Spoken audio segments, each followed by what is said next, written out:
Hello, ladies and gentlemen, and welcome to the I.M.A.G.E TV show. This is a wonderful opportunity for all of you who are watching to take advantage of this content. My name is Bobby Pate, and I'm from Des Moines, Iowa. I served 11 consecutive years in prison for nonviolent drug convictions, possession with intent to deliver crack cocaine. I was able to utilize that time to my advantage.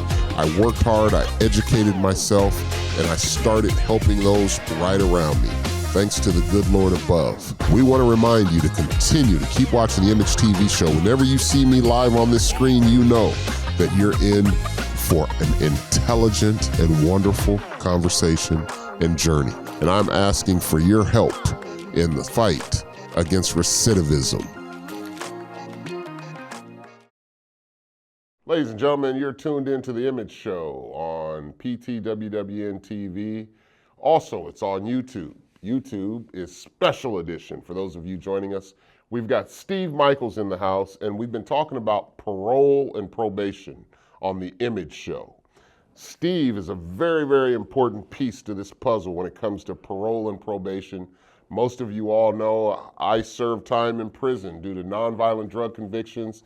It shaped and turned and molded my life, and the support coming out of prison was one of the most important things in my reentry process. Now, we've all told you to dream big. Dream big when you go out for employment. Look for jobs that match up with your skills. Well, I went out and I was dreaming big, and I was applying for jobs, and I applied for a job at the state of Iowa, and I didn't get it, but I still dreamed. Then I went to the Justice Summit.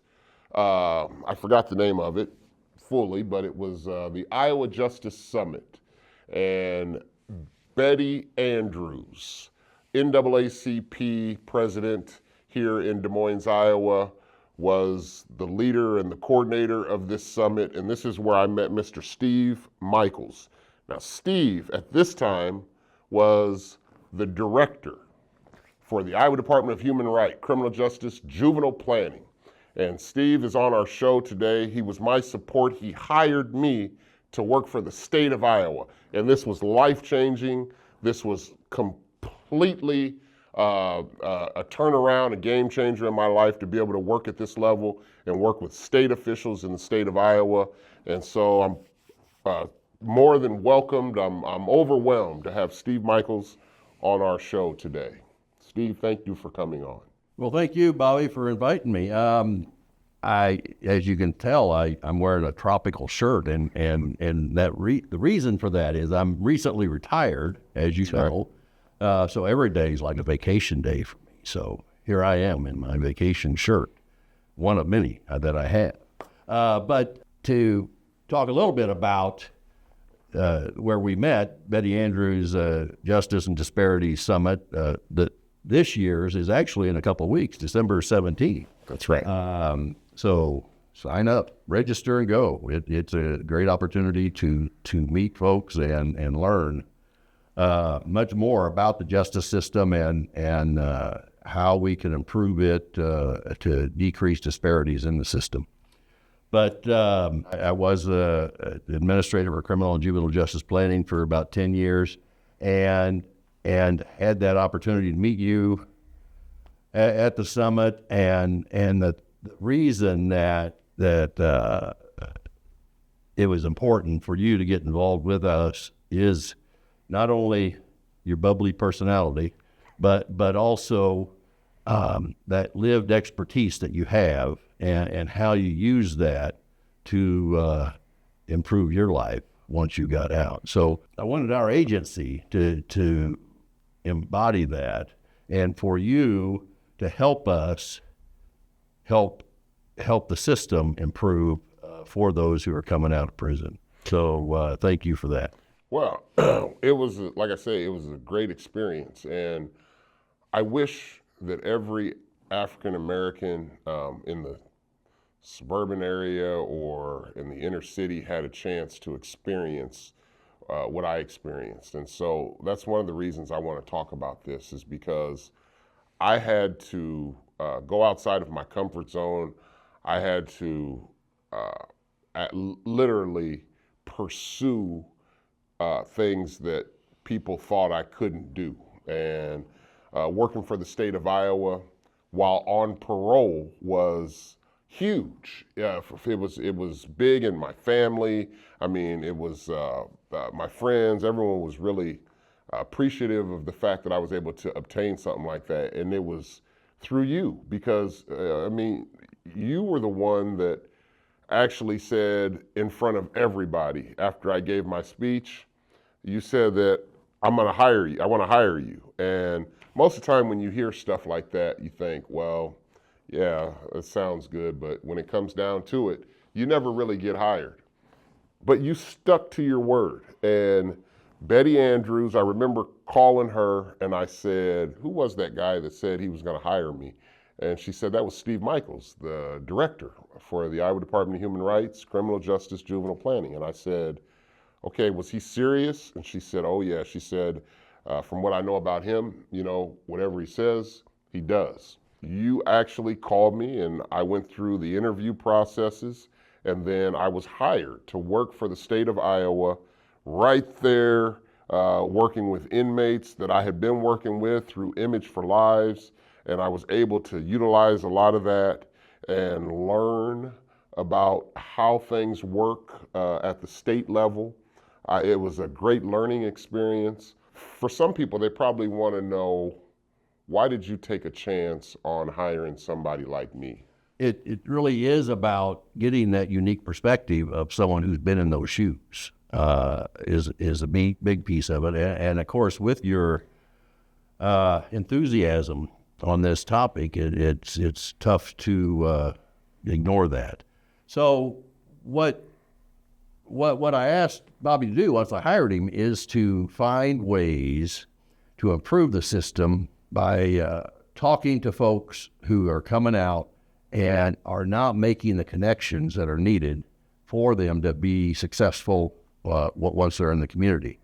So the housing issue, the employment issue, the ability to have positive relationships on the outside are all vital pieces to this. And what you did, Bobby, is identify a huge disconnect for some of the folks who are coming out of prison of those resources that are out here in the community, but they just aren't being accessed. They aren't getting those resources. So by identifying those, what that led us to think is, how do we make those connections? How do we help those folks make those connections with these resources?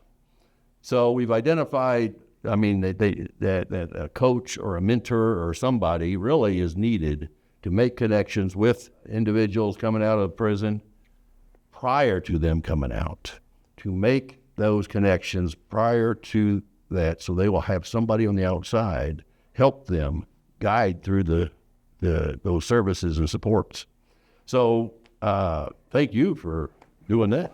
So we're talking about parole and probation and support, some of the things that keep you successful in discharging your parole and probation and how important that is. Now, Steve, working at the state level, when you see a guy or a gal on parole or probation, what's one of the first things that you think about?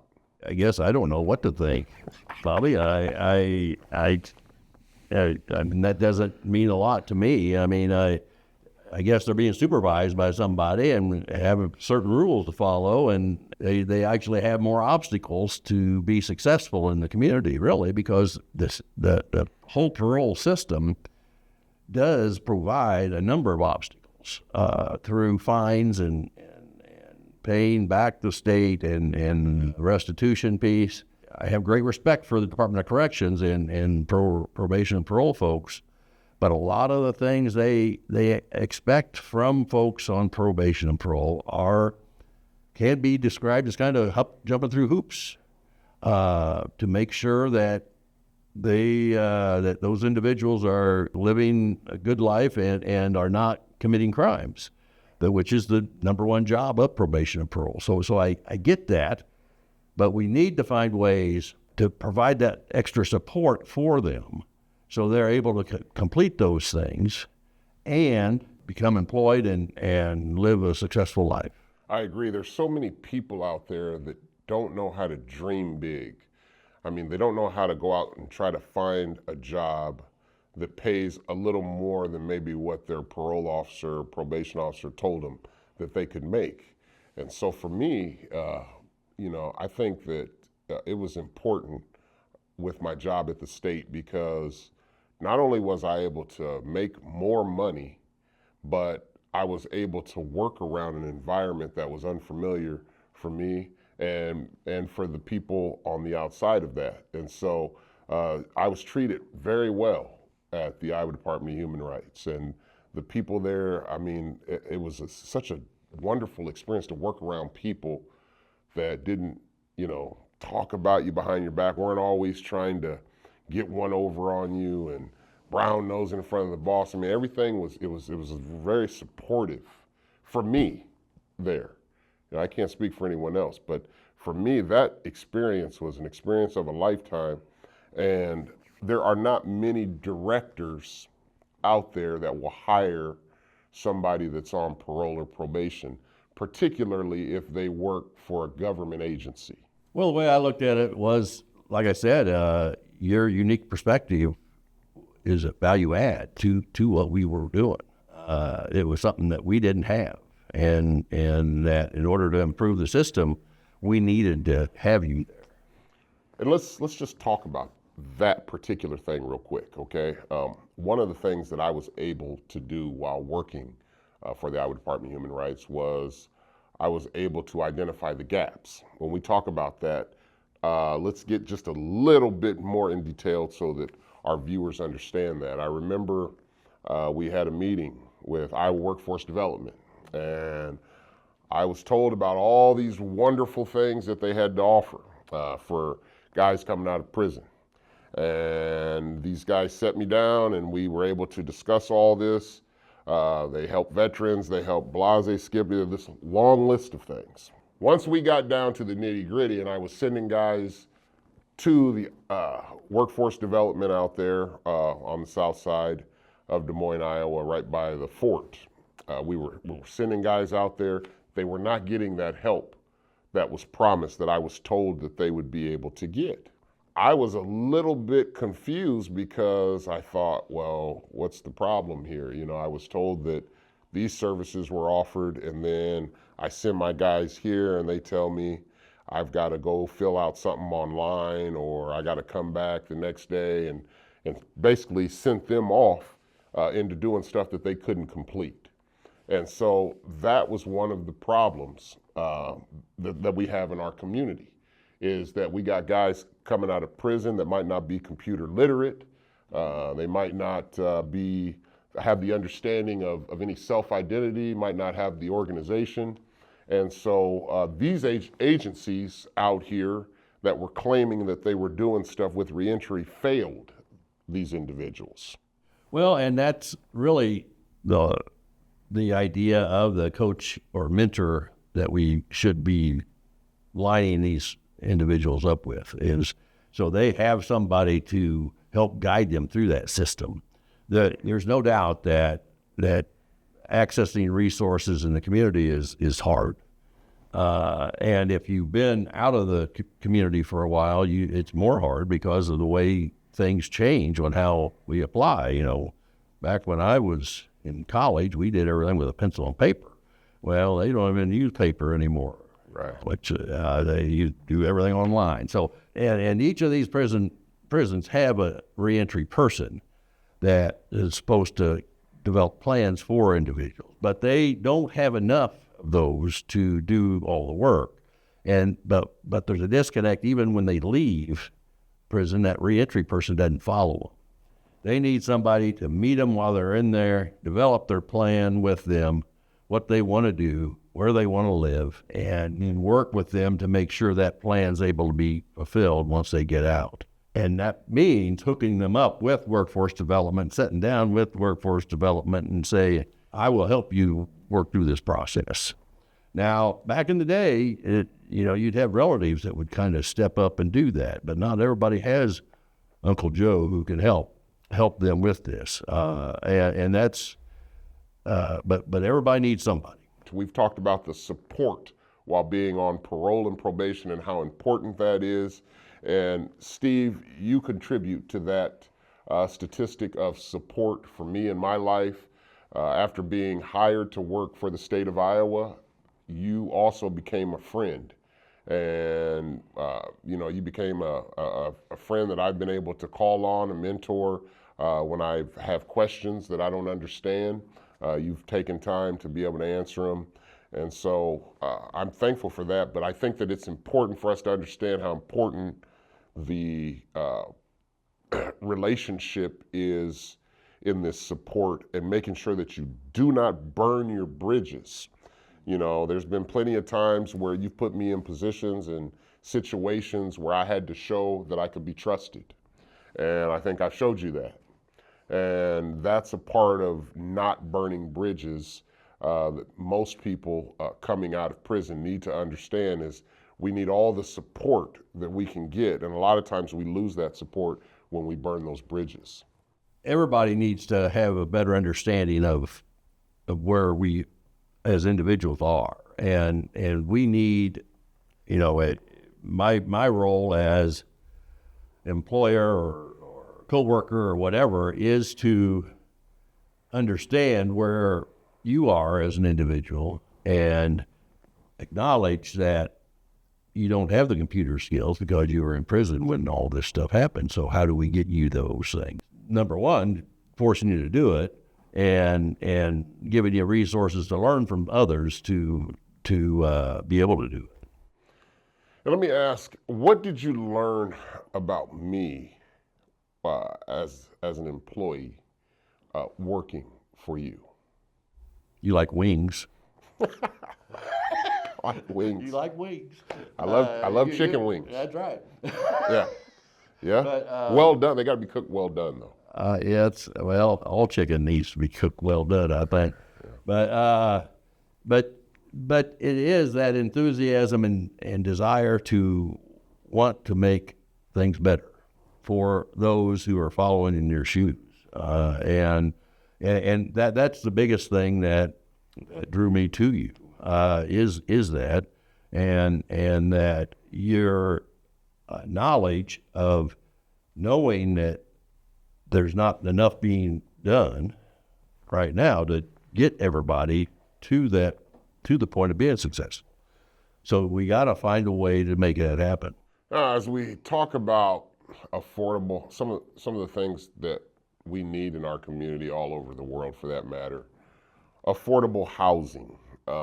We have people that are incarcerated who have legal issues, post-conviction per se.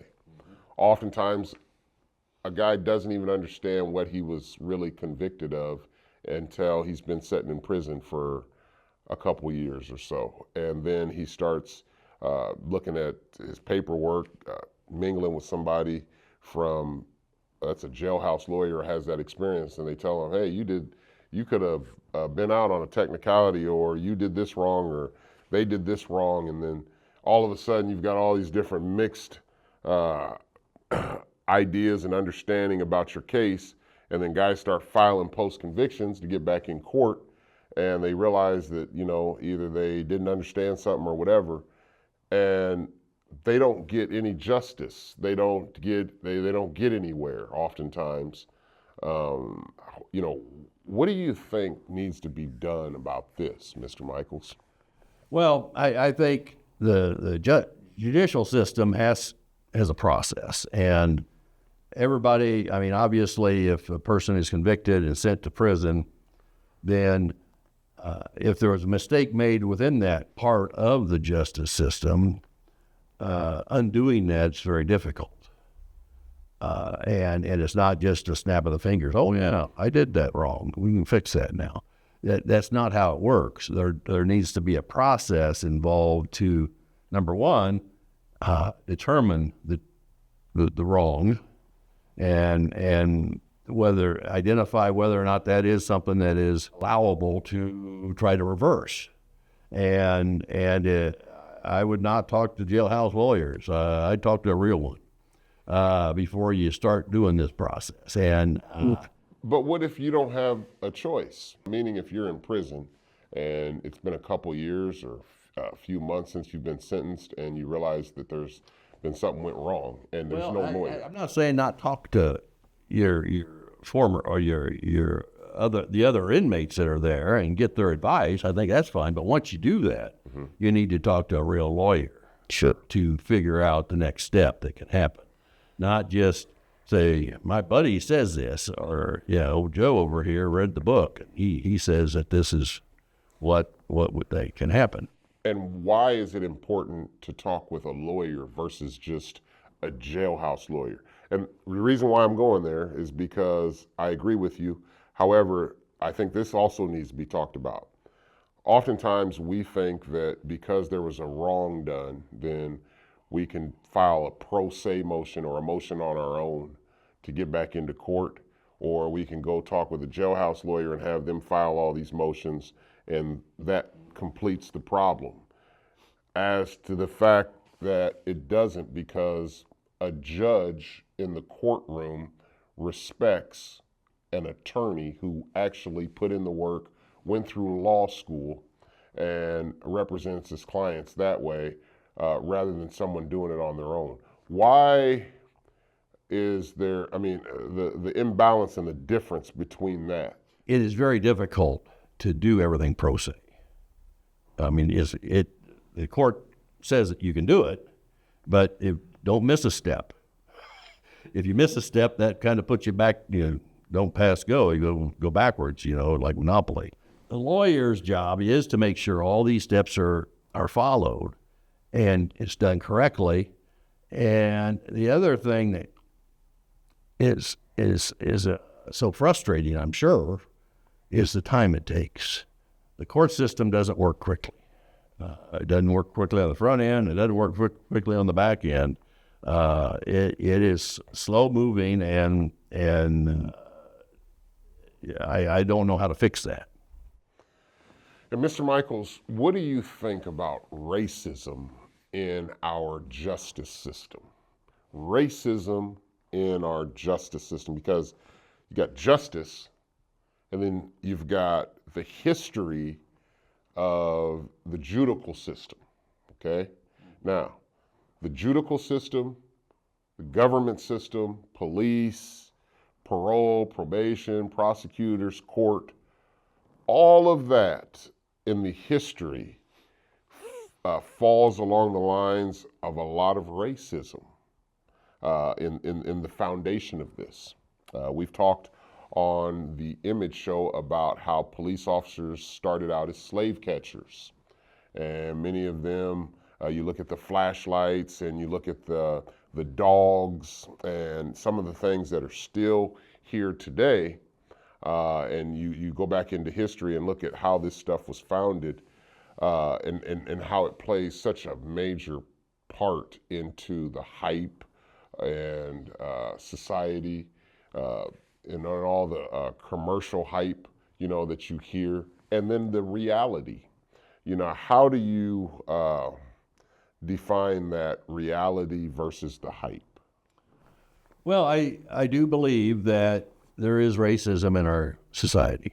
The disparities of which is a greater number of individuals of one race in the judicial system than a greater percentage, I guess would be a way to put it, than the overall population. So of that race in the state, in this state case, then that is a disparity. If there are 25% of those in the justice system are black, is the way to put it, that's a greater percentage of black individuals in the justice of black individuals. Of all black individuals in the state. Which is about 5 or 6%. I don't even know, but not 25%. So if we wanted to be proportional, it'd be about 90% white in the justice system,